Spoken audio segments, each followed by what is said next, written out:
guys, pupunta nga pala tayo kay Lola Bete. Kamamatayan nga pala niya ngayon. Lola Bete, kung nasan ka man, happy 17 years na sana masaya ka na dyan. Patawarin mo ako, Lola Bete, kasi hindi kita mapaganda eh.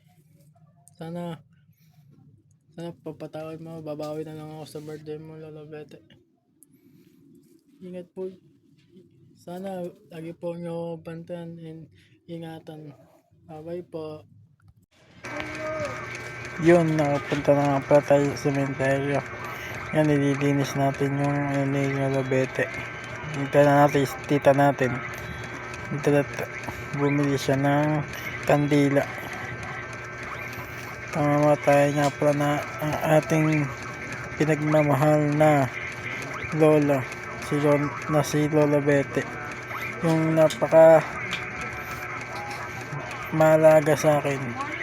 Ano nga pala si Tita Raquel, pinutulisan si Inang habang tayo nagtutulis kay Lola Bete. Lola Bete, kung nasan ka man, sana ingatan niyo po kami. Sana patamahin na po ako sa weteng para pag ano na po ako. Sana Lola Bete, tulungan niyo po ako sa may mga gawain ko dito sa bahay, and lagi niyong subaybayan, Lola Bete. Sana lagi mo makasama.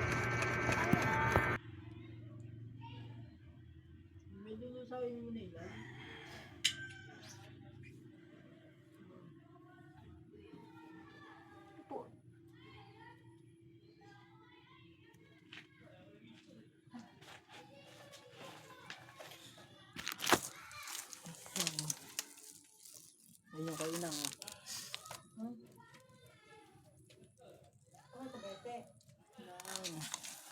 ito, Lola Bete.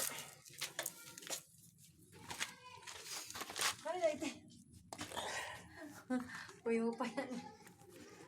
Po.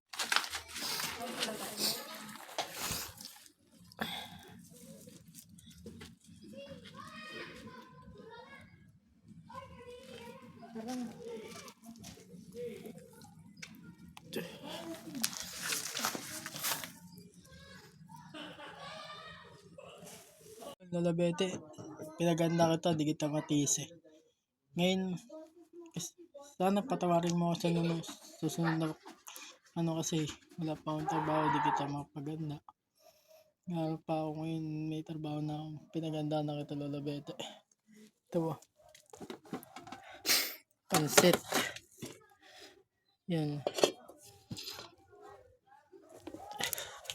Fishball. Ayan o. Pansit. Sa